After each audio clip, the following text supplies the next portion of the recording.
할렐루야. 한 주간 잘 지내셨습니까? 어느덧 벌써 한 달이 지나고 두 번째 달이 되었습니다. 여러분들 올 한 해 동안에 하나님께서 또 말씀과 기도를 통해서 우리 교회를 거룩해 하시고 또 여러분들의 가정과 삶을 거룩해 하실 것을 믿고 늘 주님 안에서 또 평안한 삶들을 살아가시기를 주의 이름으로 축원합니다. 우리 옆에 계신 분들 앞뒤 좌우로 한번 얼굴 보시면서 말씀 듣기 전에 인사하겠습니다. 말씀에 반응합시다. 이렇게 한번 인사하겠습니다.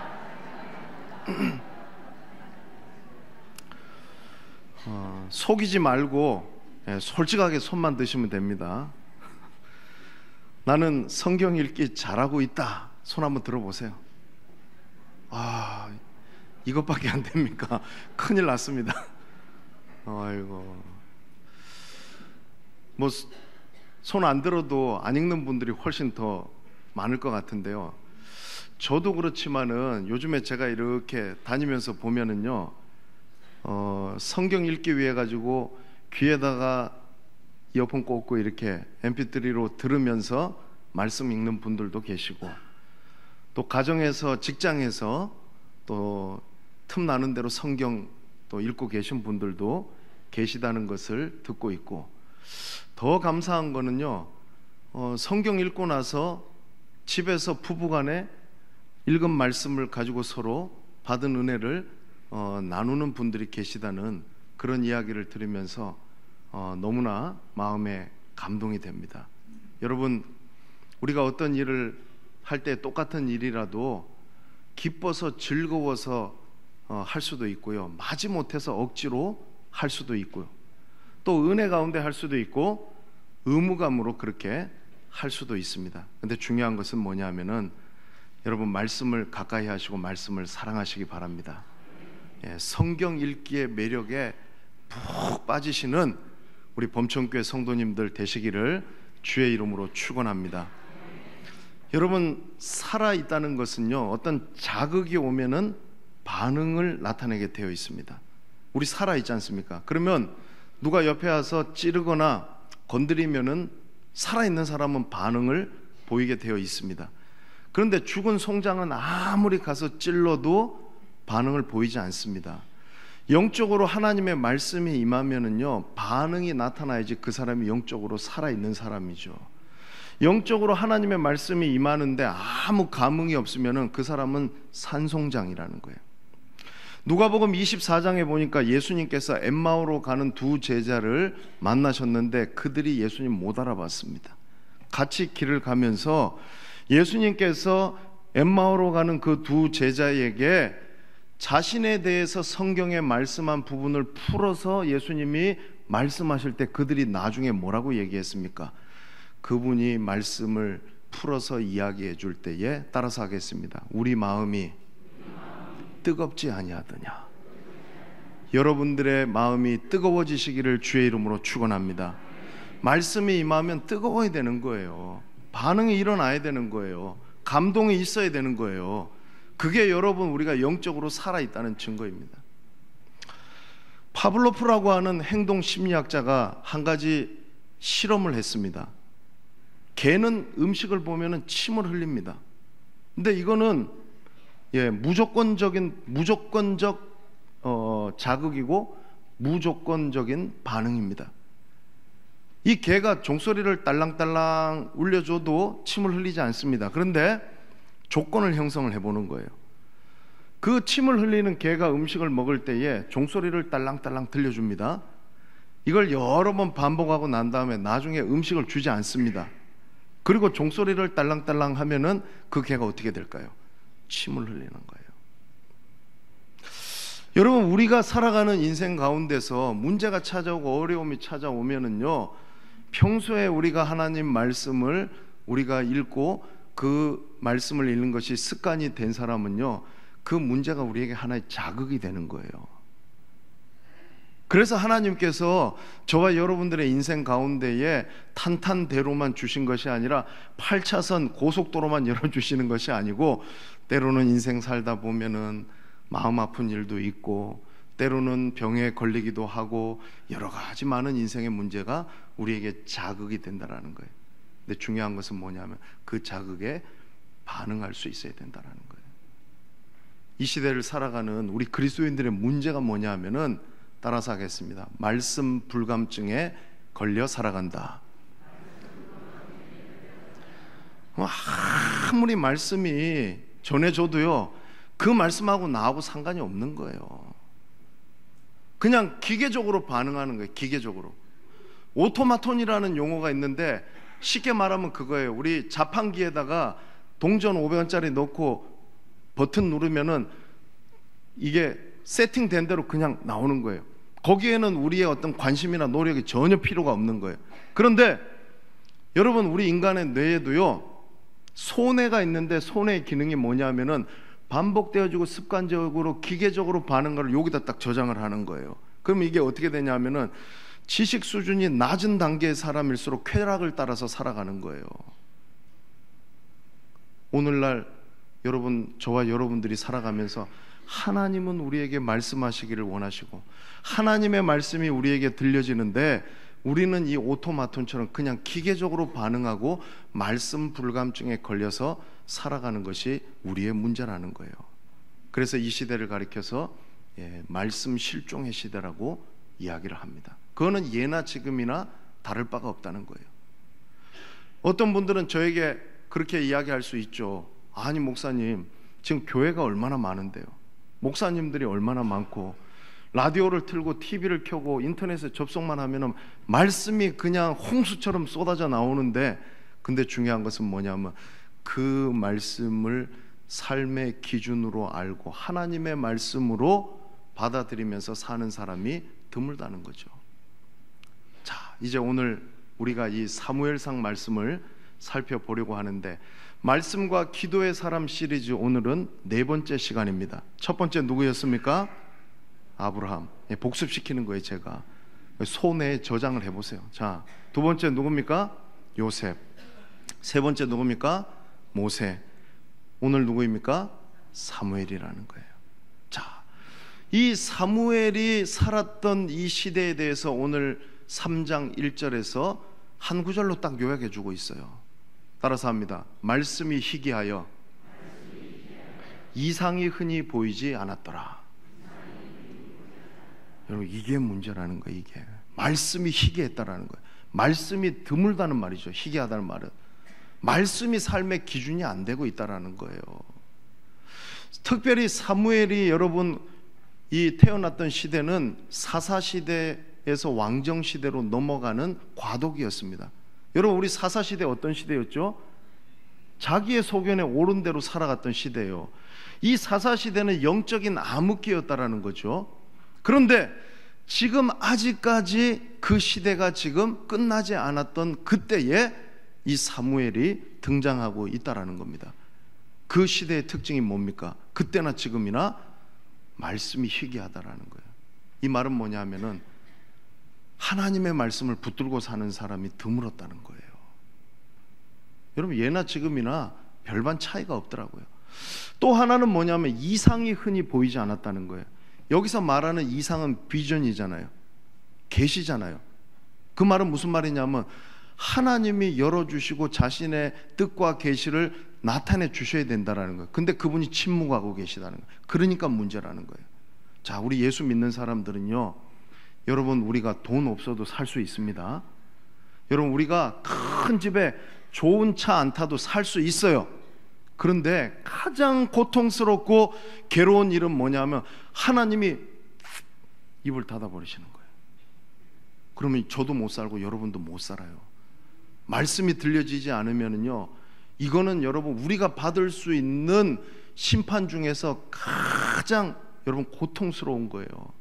여러분 한번 생각해 보세요. 어떤 사람이 무슨 말을 나한테 해야 되는데 그 사람이 말을 안 하는 거예요. 침묵해 버리는 거예요. 그러면 여러분 사람들은 정말로 진짜 너무너무 고통스러운 거예요. 근데 사람이 말을 안 해도 그 정도인데 하나님이 여러분 만약에 말씀하시지 않고 하늘이 열리지 않으면요, 그게 얼마나 우리에게 고통스럽겠냐는 거예요.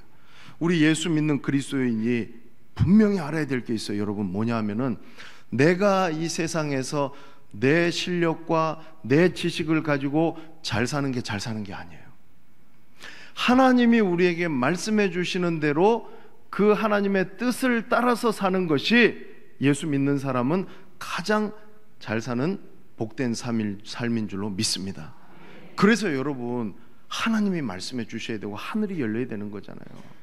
내가 먼저 여기서 막 열어놓고 하늘이 열려라, 그게 아니라 여러분, 위에서부터 좋은 것들은 내려오게 되어 있다라는 거예요. 하나님께서 그래서 우리에게 끊임없이 말씀해 주시잖아요. 하나님께서 창조가 시작된 때부터 지금까지 주님이 다시 오시는 재림의 때까지 하나님께서 우리에게 말씀해 주시기를 원하신다라는 거예요. 근데 보십시오, 지금 이 시대가 말씀이 희귀하고 이상이 흔히 보이지 않는 시대였기 때문에 크게 힘들고 고통스럽고 어려운 시대였다라는 거예요. 자, 그런데 그 가운데 사무엘은 달랐습니다.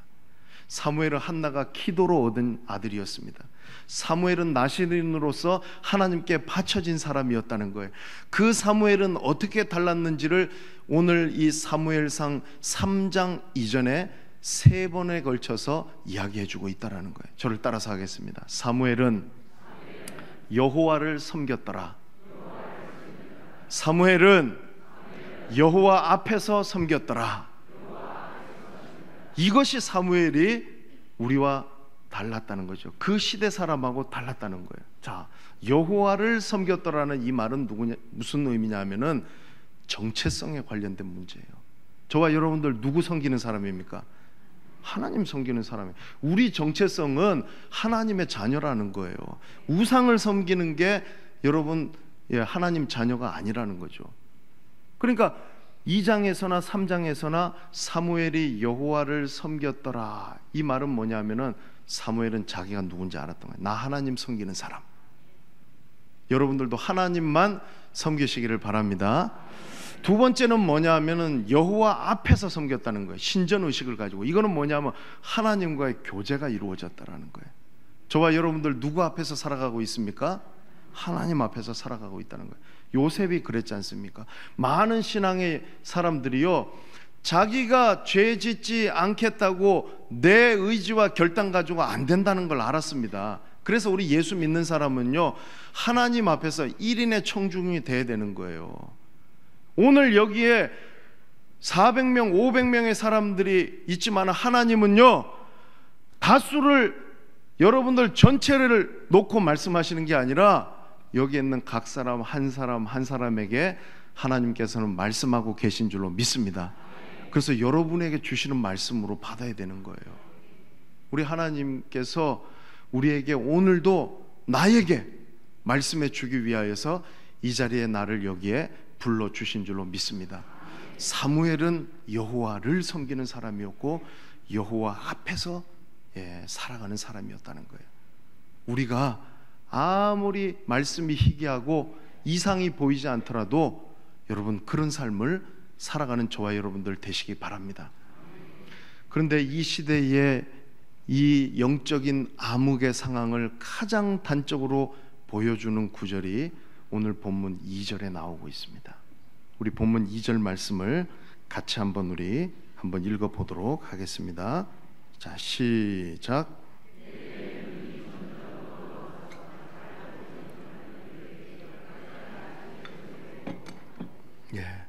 누구의 눈이 어두웠다고요? 엘리는 누구입니까? 제사장입니다. 참, 이 눈이라고 하는 것이 여러분 우리 신체 중에서 중요하죠. 솔직히 고백하면 저도 40 중반을 넘어가니까 언제부터 눈이 침침해지면서 노안이 오더라고요. 요즘에 근데 저보다 더 심각한 분들은요, 연세가 한 70 가까이 되시니까 백내장 수술을 많이 받으시더라고요. 그래서 얼마 전에도 백내장 수술 받으신다고 기도해달라고 하신 분이 있는데, 제가 작년에 우리 원로 목사님께서 백내장 수술 받으시고 난 다음에 저한테 이렇게 말씀을 하셨어요. 차 운전할 때 자동차 앞 유리가 이렇게 먼지가 막 있어가지고 뿌옇게 보이지 않습니까? 그런데 워시액을 뿌리고 나서 와이퍼로 탁 닦고 나면은 사물이 깨끗하게 보이는 것처럼 백내장 수술 받고 나니까 뭔가 이렇게 뿌옇게 끼어 있었는데 아주 맑게 보이더라. 그러니까 여러분 정말 이 보는 것이 중요한. 지금 엘리가 눈이 점점 어두워져 갔다는 것은요, 육신적으로 엘리의 나이는 지금 100세를 바라보는 시점에 있는 건 맞습니다. 육신적으로도 엘리가 지금 눈이 어두워져 가고 있는 거예요. 그런데 그것만 말하는 것이 아니죠. 제사장이 보지 못하는 것은요, 영적으로 지금 어두워져 가고 있다는 거죠. 여러분 신명기 34장에 보니까 모세가 120세가 되었는데 느보산에서 하나님께서 모세를 부르셔서 이제 모세가 죽음을 맞이할 그때에 이 모세가 아직까지도 강건했다 그랬어요. 그런데 그 강건한 모세에 대하여서 딱 한 줄로 표현하는 것이 뭐였냐면 모세가 눈이 흐리지 않았더라. 그건 뭐냐면은 여러분 아직도 영안이 밝다는 거예요. 그러니까 여러분 아무리 나이가 들어도요, 여러분 아무것도 보지 못하는 사람이 있고, 나이가 아무리 젊어도 아무것도 보지 못하는 사람이 있고, 나이가 아무리 많이 들어도 볼 수 있는 사람이 있다는 거예요. 그건 뭐냐면 여러분 영안이 열려야 된다는 거예요. 영적인 눈이 뜨이시기를 주의 이름으로 축원합니다. 그래서 여러분 하나님의 말씀은요, 우리가 여러분 기도 없이는 읽을 수 없고, 말씀 보면서 기도하고 기도하면서 말씀 봐야 되는 거예요. 특별히 시편 119편 18절 말씀에 뭐라고 나와 있습니까? 내 눈을 열어서 주의 율법에 놀라운 것들을 보게 하여 주옵소서. 그러면 우리가 하나님 말씀을 읽어도요, 이 말씀이 우리에게 보여지고 열려지는 거예요. 여러분 아무리 말씀을 읽어도 깨달아지지 않고 보이지 않는 것은 내 영안이 어두워져 있다라는 겁니다. 지금 문제가 뭡니까? 엘리가 제사장이고 엘리가 백성의 지도자로서 이 눈이 어두워져 있기 때문에 지금 이 지도자의 문제는 곧 나라와 민족의 비극으로 연결될 수밖에 없다라는 겁니다. 사랑하는 성도 여러분, 저와 여러분들도 영안이 열려서 볼 수 있는 은혜가 임하기를 주의 이름으로 축원합니다. 우리가 여러분 하나님 말씀을 여러분 우리가 읽을 때 영안이 열려서 이 말씀을 보게 되어지면요, 어떤 일이 일어나냐 하면은 고대의 그리스에 아르키메데스라고 하는 철학자가 있었는데 이 왕관에 금과 은의 비율이 어느 정도 섞여 있는지를 이 사람이 알려고 했어요. 요즘 같으면은 뭐 성분 분석을 한다든지 여러 가지 방법이 있지만은 그때에는 여러분 달리 방법이 없었어요. 그래서 고민하다가 어느 날 목욕탕에 가가지고 자기의 몸을 담궜는데 물이 밖으로 찰랑 넘치는 것을 보고서 그때 그가 깨달은 게 뭐냐면 이게 비중의 문제구나. 그래가지고 옷을 벗은 채로 알몸으로 뛰쳐나가면서 뭐라고 외쳤습니까? 유레카라고 외쳤죠. 내가 찾았다. 내가 발견했다. 여러분 이 하나님의 말씀이 신문이나 잡지나 동화책, 소설책이 아닌 이유가 거기에 있다는 거예요. 영안이 열리지 않고 보는 사람은요, 봐도 까막눈인 거예요. 근데 영안이 열려서 보는 사람은요, 영적인 유레카가 말씀을 읽는 중에, 말씀을 듣는 중에 일어나게 되는 줄로 믿습니다. 오늘 말씀을 듣는 이 시간에 여러분에게 유레카 하는 외침이 일어날 수 있기를 주의 이름으로 축원합니다. 그게 어떻게 되냐면 영적으로 눈이 어두우면 안 되는 거예요. 영안이 열려야 되는 거예요.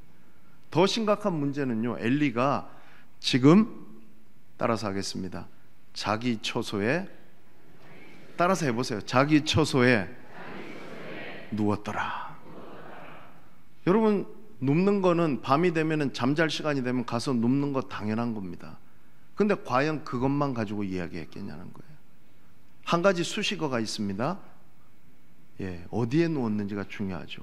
자기 처소라는 거예요. 반면에 3절에 가면은 사무엘도 누웠어요.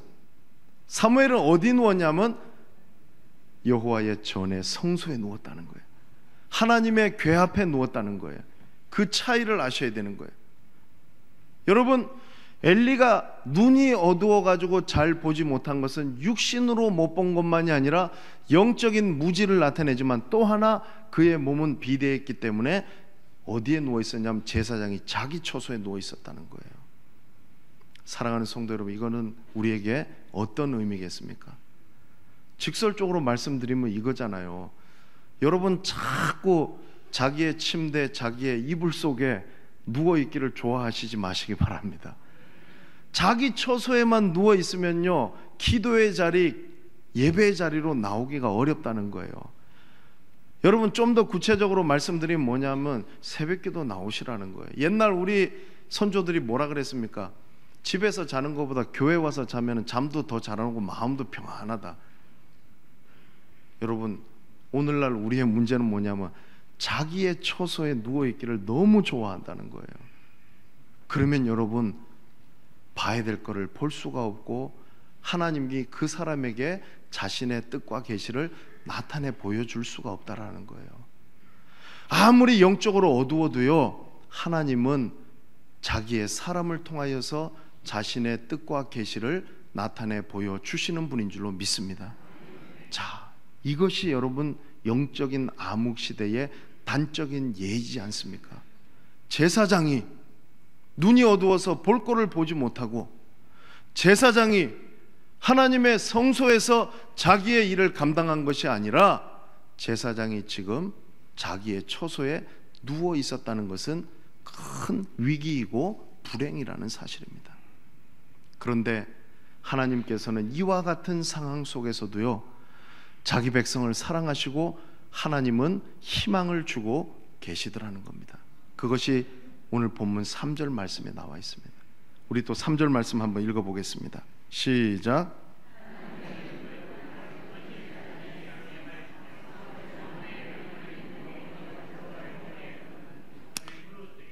여러분, 여기 보면은 하나님의 등불은 아직 꺼지지 않았다는 거예요. 여러분, 이 구약의 성전에서 불을 켜는 것은요, 해가 지고 난 다음에 불을 켜고 해가 뜰 때 불을 껐습니다.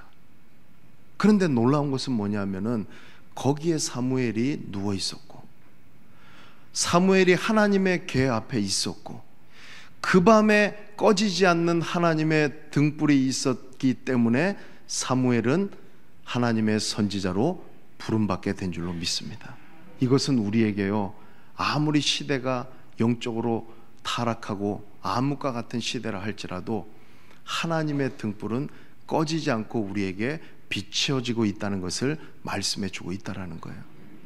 여러분, 우리가 이 세상 살아가면서 저와 여러분들이 오늘 사무엘이 이 꺼지지 않는 하나님의 등불 앞에서 하나님의 부르심을 받았던 것처럼 저와 여러분들도 하나님께서 이 시대 가운데에 부르셔서 사용하시는 하나님의 종들이 다 되시기를 주의 이름으로 축원합니다. 희망을 보자는 거예요. 이 등불이 그냥 등불이 아니라는 거죠. 하나님의 등불이라는 거예요. 하나님께서 아직까지 우리는 끝이라고 생각하고 이야기할 수 있지만은 하나님의 등불은 꺼지지 않았다라는 이 말 속에서 우리는 아직도 하나님이 자기 백성을 향하여서 희망을 가지고 계시다는 것을 발견할 수 있어야 되는 거예요. 그러니까 하나님께서 사무엘을 불러주신 거잖아요.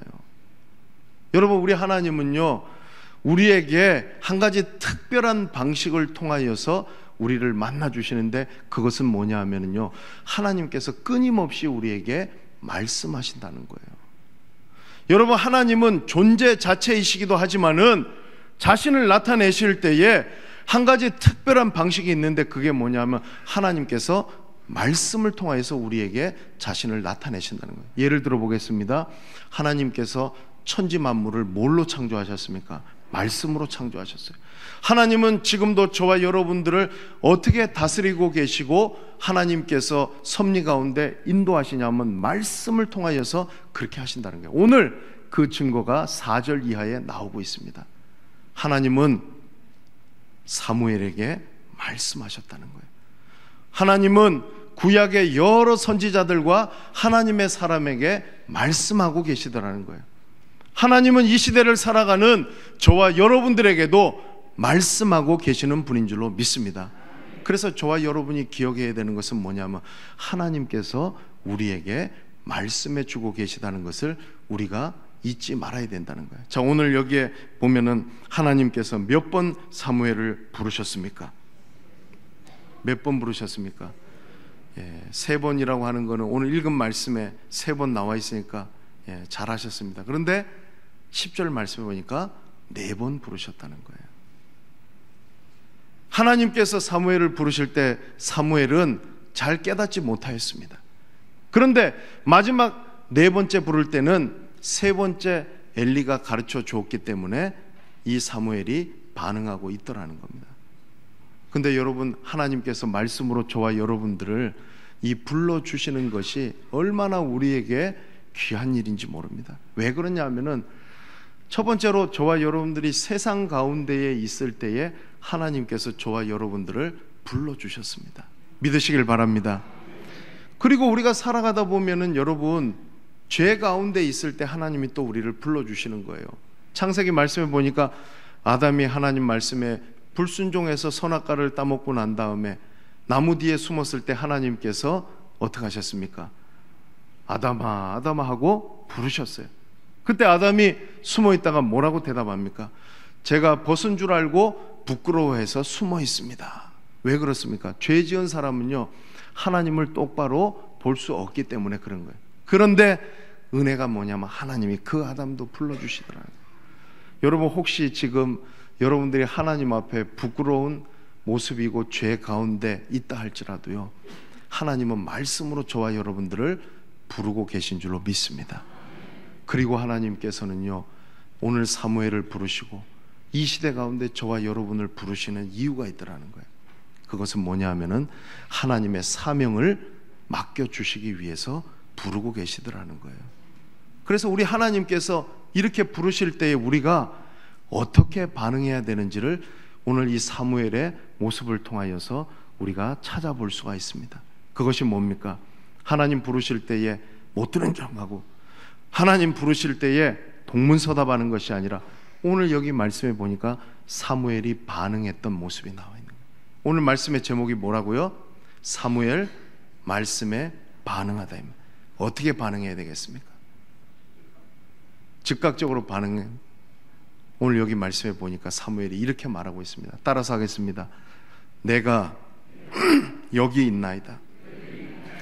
이것이 여러분, 하나님께서 우리에게 말씀하실 때에 여러분, 하나님의 부름에 여러분, 우리가 반응하는 모습이라는 거예요.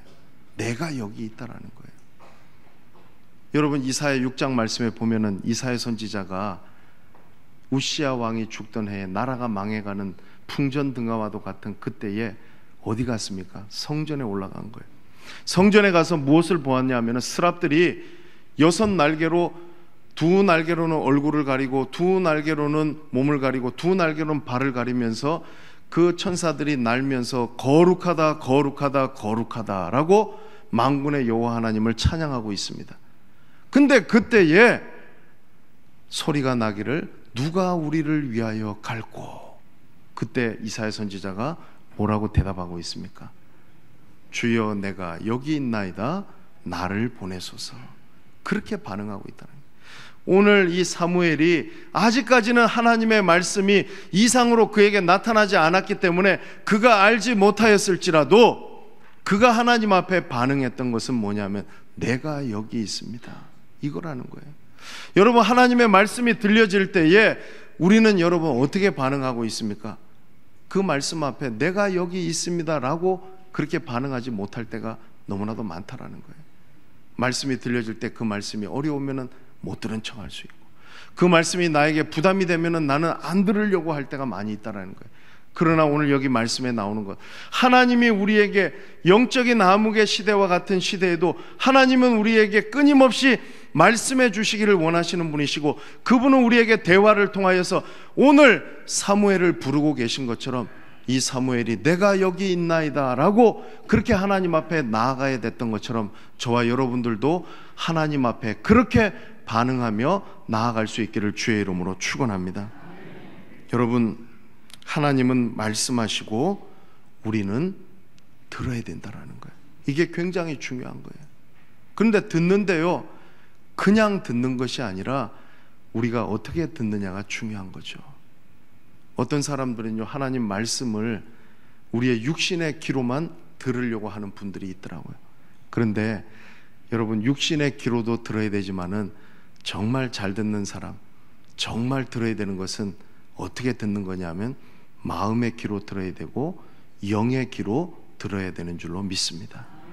여러분, 이게 잘 이해가 안 되는데요, 제가 경험했던 것을 여러분에게 잠시 나누려고 합니다. 여러분, 우리가 육신의 귀로만 듣는 사람은요, 그 하나님의 말씀의 깊이와 넓이와 높이를 온전히 다 깨닫지 못합니다.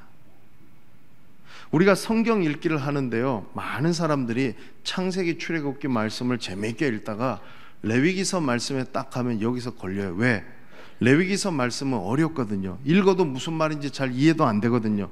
그러니까 포기할까 하는 유혹도 제일 많이 찾아오는 게 레위기서 말씀이에요. 그런데 넘어가야 되는 거예요. 지금 이 순간에 잘 이해가 안 돼도 넘어가서 그 다음 말씀 읽다 보면 다음에 또 성경을 읽을 때에 레위기 말씀이 또 다음번에 새롭게 다가올 수 있다라는 거예요. 그래서 제가 성경 통독을 다 하면서 레위기서 말씀을 쭉 듣고 있는데 진짜 앞에부터 쭉 나오는데 제사법에 대해서 이야기하고 제사장에 대해서 성소에 대해 뭐 어떤 그런 거 쭉 나오니까 무미건조하고 잘 못 듣겠는 거예요. 그런데 여러분 보십시오.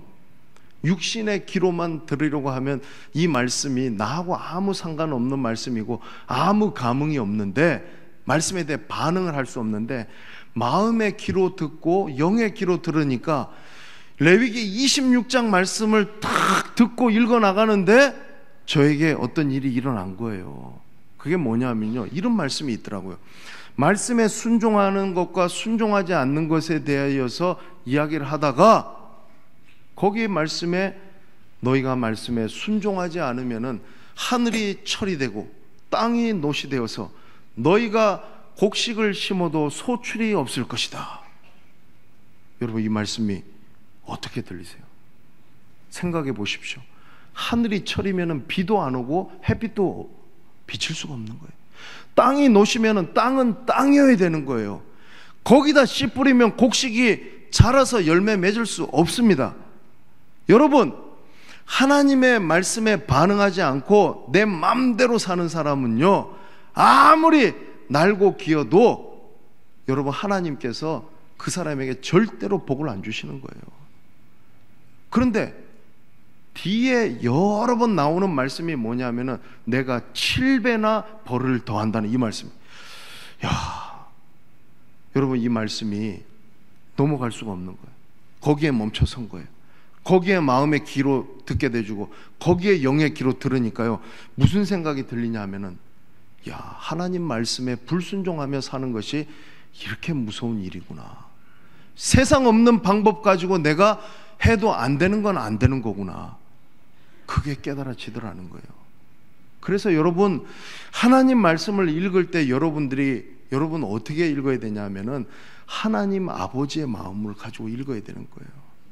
그러면 말씀을 쫙 읽다가 그 어려운 말씀, 그 힘든 말씀이더라 하더라도 그 부분에서 내가 어떤 마음이 드냐 하면은 아버지 하나님의 마음이 이 마음이겠구나.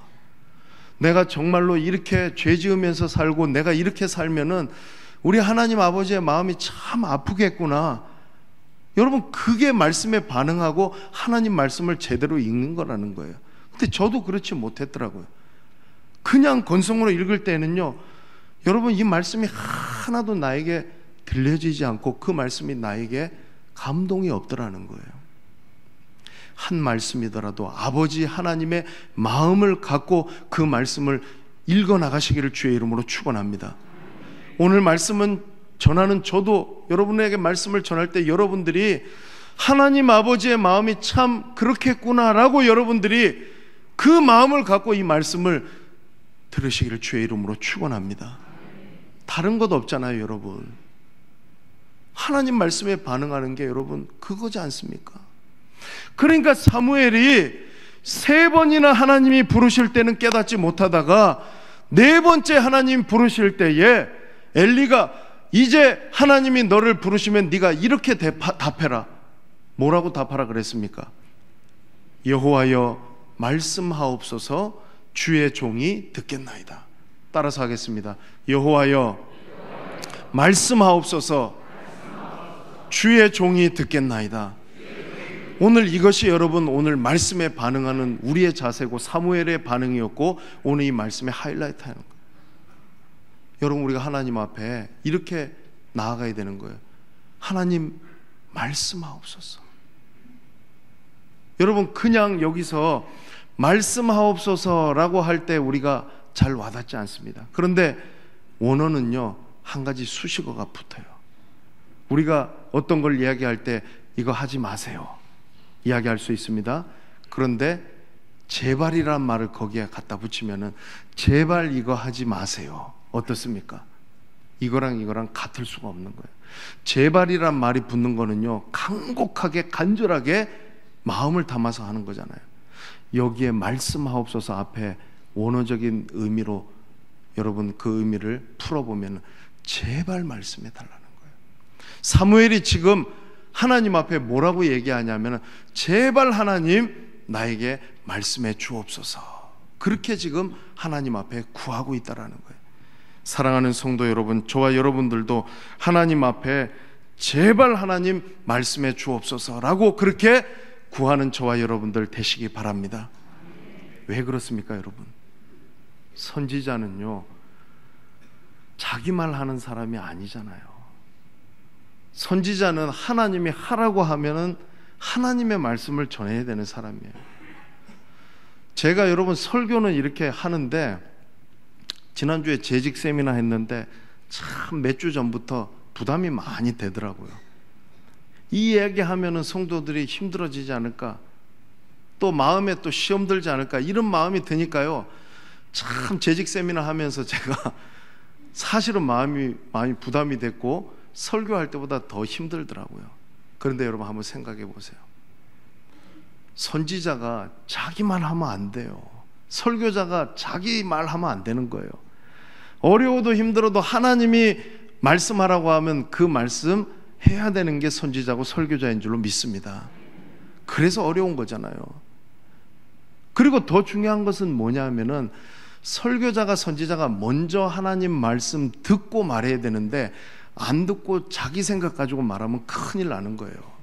제가 얼마 전에 개척교회 설립 예배 드리는 동기 목사님 그 설립 예배 드리는데 제가 갔는데 거기에 많은 동기들이 이렇게 모여 있었습니다.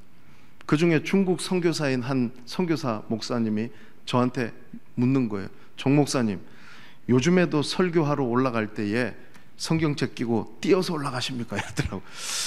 제가 무슨 소린가 가만히 생각해 봤어요. 저는 그런 적이 없는데. 근데 언젠가 한번 제가 그 얘기를 한 기억이 나더라고요.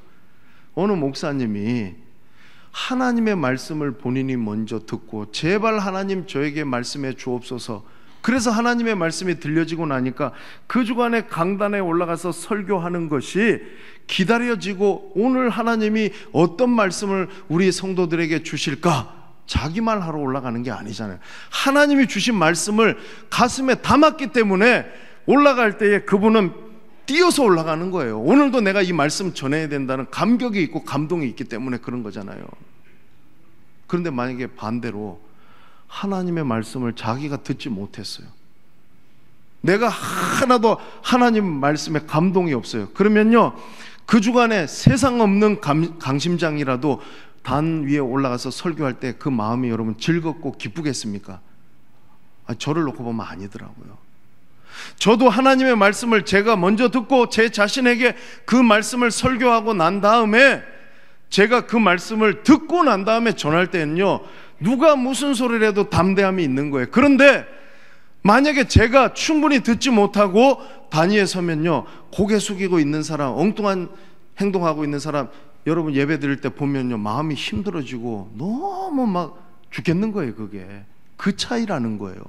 그래서 우리가 여러분 설교자도 먼저 하나님 말씀 들어야 되지만 여러분도 마찬가지예요.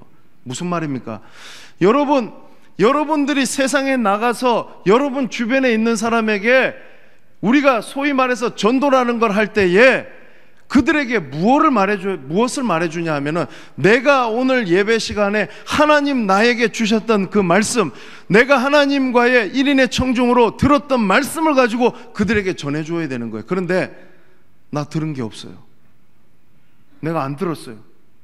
오늘 일부에 제가 주일학교 교사들을 그 얘기했거든요.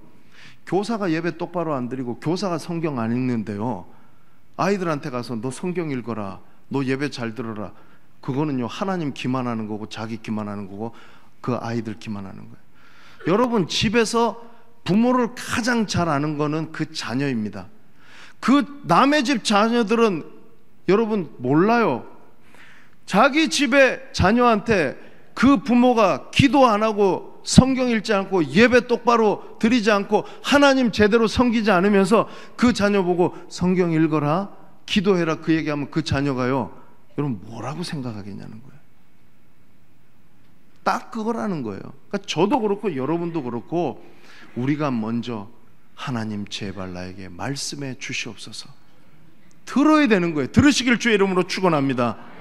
이게 하나님 앞에 우리가 반응하며 나아가는 거잖아요. 말씀해 달라고, 말씀해 달라고.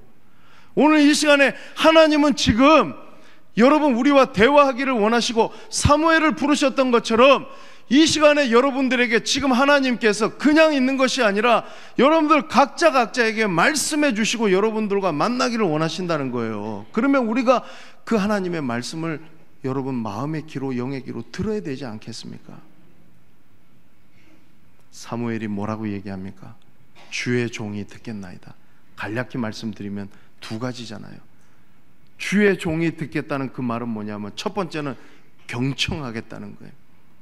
두 번째는 순종하겠다는 겁니다. 여러분, 경청한다는 게 어떤 의미죠?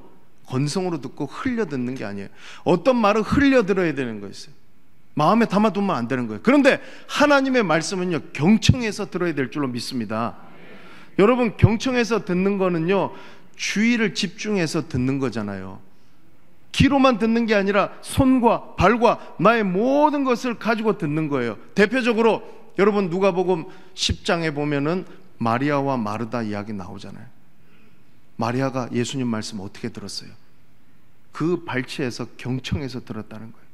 예수님께서 이 땅에 오셔가지고 이 말씀하셨습니다. 귀 있는 자는 들을지어다. 이 말은 뭐냐면 경청해서 들으라는 거예요. 그런데 바리새인과 서기관들은 여러분 건성으로 들은 거예요. 그들은 회칠한 무덤이었어요. 무덤에다가 여러분 회칠해 놓으면 겉은 번지르르합니다. 그런데 예수님 말씀을 귀에 여러분 벽을 쌓고 안 들은 거라는 거예요. 요한계시록 말씀에 7 교회에 성령께서 교회에 하시는 말씀을 들을지어다. 경청해서 들으라는 거예요. 오늘 사무엘이 말씀에 반응하면서 여호와여 말씀하옵소서 주의 종이 듣겠나이다. 이 말은 내가 경청하겠습니다. 경청해서 들으시기를 주의 이름으로 축원합니다. 그 다음에 여러분 하나님 말씀은 순종하기 위해서 듣는 거예요. 사울이 왜 버림받았어요? 순종 안 했기 때문에 그런 거예요. 그러니까 사무엘상 15장에 순종이 제사보다 낫고 듣는 것이 수양의 기름보다 낫다 그랬어요. 하나님 이 2장 말씀에 보면 사무엘상 2장 말씀에 나를 존중히 여기는 자를 내가 존중히 여기고 나를 멸시하는 자를 내가 경멸한다 그랬어요. 하나님 말씀을 우리가 제대로 순종하지 않고 들으면은요 하나님이 그 사람 존중히 여기지 않는다라는 거예요. 원어적인 의미로 순종한다는 이 말은요 똑바로 듣는다는 거예요. 똑바로 들어야 되는 거예요. 죄를 가진 인간은 본성적으로요 여러분 마음에 거부하고 삐딱선을 타고 싶은 마음이 있어요. 여러분 오늘 말씀 들으면서 우리의 마음속에 아마 두 가지 마음이 있을 겁니다. 정말 하나님 나에게 말씀해 주옵소서, 달게 듣겠습니다. 말씀에는요 단맛도 있고 쓴맛도 있는 거예요. 단물만 빨아먹으려고 하면 안 돼요. 여러분 그 두루마리를 요한에게 먹으라 그랬을 때 보십시오. 그 두루마리의 맛이 어땠냐 하면은 입에는 다나 배에는 쓰더라 그랬어요. 좋은 약은요 여러분 써도 먹어야 되는 거예요. 근데 우리가 어떠냐 하면은 단맛은 보려고 하는 거예요. 말씀은 똑같은 하나님의 말씀이지 어떤 말씀은 하나님 말씀이고 어떤 말씀은 아니고 그게 아니라는 거예요. 여러분 단맛도 봐야 되지만은 쓴맛도 봐야 된다는 거죠. 그래서 여러분 우리가 하나님의 말씀을 정말로 순종하기 위하여서 듣는다는 것은 뭐냐면 내 마음속에 거부하고 싶은 삐딱선을 타고 싶은 말씀이 있더라도 그 말씀에 내가 순종할 때 하나님께서 그 사람을 귀하게 여기시는 줄로 믿습니다. 그런 사람에게 하나님께서 역사하시는 거예요. 제가 한 가지 예화를 좀 말씀드리려고 하는데, 여러분, 하나님의 말씀을 듣는 자세와 태도가 얼마나 중요하냐면요, 제가 지난주에 어느 집에 신방을 갔어요. 그분이 여기 계셔서 제가 이름은 이야기하지 않겠는데, 가서 예배를 드리고 나서 기도를 하는데 여느 때와는 다르게 제가 기도가 나온 거예요. 여러분, 지난 재직 세미나 때 옥수성 목사님 오셔서 그 말씀한 것 중에서 그 병마가 나사렛 예수 그리스도의 이름으로 명하노니 병마는 떠나갈지어다, 이 기도를요 제가 병원에 신방 가거나 아픈 분들 신방 가서 잘 안 해요. 여러분, 이제 이런 거지 않습니까? 제가 기도를 했는데 병마가 막 떠나가고 치유의 역사가 일어나니까 소문이 나가지고 부산 일대에 부산 범천교회에 정바울 목사가 기도했더니 막 귀신이 떠나가고 병이 낫더라. 그러면 막 교회가 구름대 같은 사람들이 몰리겠죠. 그런데 반대로 나사렛 예수 그리스도의 이름으로 명하노니 암덩어리는 떠나갈지어다 했는데 안 나오면 그거 어떻게 합니까? 여러분, 제가 믿음이 없어서 그런지는 모르겠지만은, 근데 놀라운 것은 뭐냐면은 제가 또 들은 게 있잖아요. 주시는 감동이 있잖아요. 그날 말씀을 전하는데 그렇게 기도하게 하시더라고요. 제가 그분을 위해 간절히 기도한 거예요. 그거는 제가 그분을 낫게 하는 능력이 나에게 있다고 생각해서 한 게 아니에요. 순종하면서 한 거예요. 순종하면서 그 아픈 분을 향한 목자로서의 심정을 가지고 기도하고, 그 이상은 하나님께서 낫게 하시고 하나님께서 역사하시는 것은 하나님의 영역이지 제 영역이 아니라는 거예요. 그래서 제가 그렇게 기도했습니다. 나사렛 예수 그리스도의 이름으로 명하노니 병마는 떠나갈지어다. 여러분, 말씀에 우리가 순종하면요 이런 담대함과 배짱과 포부도 있어야 될 줄로 믿습니다. 그런데 제가 그러면서 또 하나 생각해 본 것은 뭐냐면요, 말씀을 제가 잘 전해야 되는 건 맞습니다. 제가 말씀 준비도 제대로 안 하고 영 알아들을 수 없는 이야기를 하고 그러면 여러분들 얼마나 고통스럽습니까? 저는 하나님 앞에 기도하고 말씀하옵소서 주의 종이 듣겠습니다 라고 그렇게 하나님 앞에 기도하면서 말씀을 준비합니다. 그런데요, 신방을 가고 어디 가서 예배 드려보면요 딱 그럴 때가 있더라고요. 벽에다가 테니스공 치면 튕겨져 나오는 것처럼 정말 그렇게 말씀을 받는 분들이 있더라고요. 마치 물이 기름하고 막 안 섞이려고 그런 경우가 있더라고요. 그러면요, 제가 아니라 천사가 내려와서 설교해도요 그 분의 심령에는요 하나님의 말씀이 말씀하옵소서 주의 종이 듣겠습니다. 여러분, 그게 과연 임할 수 있겠냐는 거예요. 안 되더라고요. 반대로 여러분, 어떤 분들은요 하나님의 말씀을 스펀지가 물을 빨아들이는 것처럼 쫙쫙 빨아들이는 분들이 있어요. 그러면요, 제가 신방 가고 제가 거기 가서 예배 드리고 나서 그분도 은혜 받지만은 말씀 전한 제가 더 은혜 받고 올 때가 있더라고요. 여러분들 어떤 마음으로 하나님의 말씀에 반응하고 있냐, 그게 중요하다는 거예요. 따라서 합니다. 말씀하옵소서. 주의 종이 듣겠나이다. 하나님 말씀해 주십시오. 이 문제, 이 상황 하나님 저에게 말씀해 주시면은, 여러분, 주인과 종의 관계는, 여러분, 종은 주인의 말에 순종해야 되잖아요. 하나님 말씀해 주시면 내가 듣겠다는 건 뭐냐면 경청해서 듣고 순종해서 듣겠다는 거예요. 그러면 하나님 어떤 복을 주시냐면요, 19절 말씀입니다. 우리 마지막으로 읽고 마치겠습니다. 19절, 오늘 우리 본문 읽지 않았지만 여기에 하나님이 사무엘에게 주신 복이 있습니다. 같이 한번 19절 말씀 함께 읽겠습니다. 시작. 사무엘이 자라매 여호와께서 그와 함께 계셔서 그의 말이 하나도 땅에 떨어지지 않게 하시니. 아멘. 여러분, 이번 한 주간 동안에 이런 은혜와 축복이 말씀에 반응하는 여러분들의 삶 속에 일어나게 되기를 주의 이름으로 축원합니다. 그게 뭐냐면 하나님 함께 하신다는 거예요.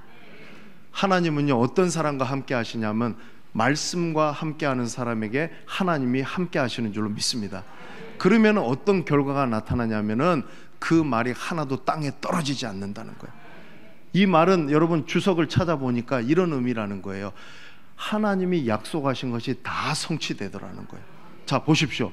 사무엘이 12살 정도 됐을 때 부름 받았다는 거예요. 어리잖아요. 그러면은 단에서 부엘세바까지 있는 이스라엘 백성들이 사무엘의 뭘 보고 선지자로 인정을 했겠냐는 거예요. 이거예요, 이거. 하나님이 말씀해 달라고 사무엘이 주의 종이 듣겠다고 하니까 하나님이 사무엘에게 말씀해 주시니까 사람들이 뭘 봤냐 하면 사무엘이 어린데 아무것도 아닌 것 같은데 사무엘이 말하면은 하나도 땅에 떨어지지 않고 하나님이 함께 하셔가지고 다 이루어 주시더라. 여러분, 세상이 우리의 뭘 보고 감동을 받고 뭘 보고 두려워하냐면요, 저 사람 하나님이 그 말을 하나도 땅에 떨어지지 않게 하시는 걸 그들이 보면요, 세상이 우리를 두려워하게 될 줄로 믿습니다. 그게 바로 말씀에 반응하는 사람에게 약속해 주시는 하나님의 축복인 줄로 믿습니다. 여러분, 말씀에 반응하십시다. 하나님 앞에 어떻게 하자고요? 말씀하옵소서, 주의 종이 듣겠나이다. 이번 한 주간도 여러분 말씀을 읽는 중에, 예배 가운데 말씀을 듣는 중에 하나님이 우리에게 무슨 말씀을 하시든 그 말씀대로 살아갈 때에 하나도 땅에 떨어지지 않고 응답되어지는 은혜와 축복이 저와 여러분들의 삶 속에 일어나게 되기를 주님의 이름으로 축원합니다.